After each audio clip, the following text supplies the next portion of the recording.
pirmkārt vajag 18 gadus. Es tiešām esmu gājis sūtījis, teiksim, CV un ļoti bieži to prasu. Un es nevaru atrast brīvu vakanci uz saviem 17 gadiem. Daudziem ir pazīšanās, līdz ar to tā ir privilēģija. Teiksim, sākoties jaunam skolas gadam, es varu nopirkt pats drēbes, kas vairs nav atkarīgs tikai no vecākiem.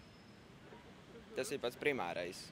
2006. gada turpinās tāda jauniešu nodarbinātības programma, kas tagad ir palikusi 13, 14 gadīgiem jauniešiem, ka 3 nedēļas vasarā viņi var strādāt skolas teritorijā vai izglītības iestāžu teritorijās, tā kā šos vasaras darbiņus. Piemēram, Maksima labprāt pieņem šos darbiniekus, kas ir no 16 gadiem, un pēdējā informācija, ka tiešām pieprasījums ir bijis daudz reizes lielāks nekā piedāvājums, ko spēja piedāvāt. Un interesanti tas, ka, teiksim, tie jaunieši, kas ir bijuši vecāki gados, tad tas pieprasījums tā kā mazāks. Ja jaunietis vēlās arī reģistrēties kā bezdarbnieks, viņš var iet uz Nodarbinātības valsts aģentūru un tad meklēt, teiksim, tās iespējas arī, ko nodrošina Nodarbinātības valsts aģentūra, ir vairāk piedāvājumu, ko viņi var piedāvāt jaunietim, kādā veidā iesaistīties darba pasākumos.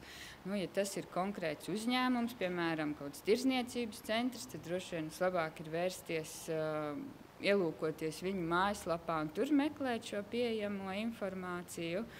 Nu, tāpat laikā var vērsties arī Labklājības departamentā, ja mēs varam, teiksim, palīdzēt, varbūt, ja īsti nezinu, kur meklēt to informāciju, tad norādīt uz to īsto pusi vai īsto vietu, kur šī informācija būtu saņemama. Es šovasar jau strādāju, es atradu Vecrīgā nav problēmas restorānā. Jā. Šovasar nē, bet nākamgad noteikti jā. Tāpat, jā. Sākumā jāiet uz domu pierakstīties, lai iedod brīvprātīgo darbu, viņam būs iespēja par to arī samaksās. Vispopulārākā vieta ir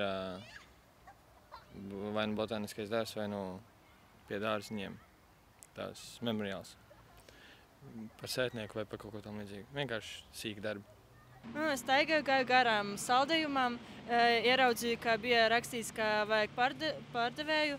Pazvanīju pa numuram un man pieņema. Vienkārši pazvanīju, pateicu, ka meklēju darbu un man uzreiz pateica, ka varu strādāt.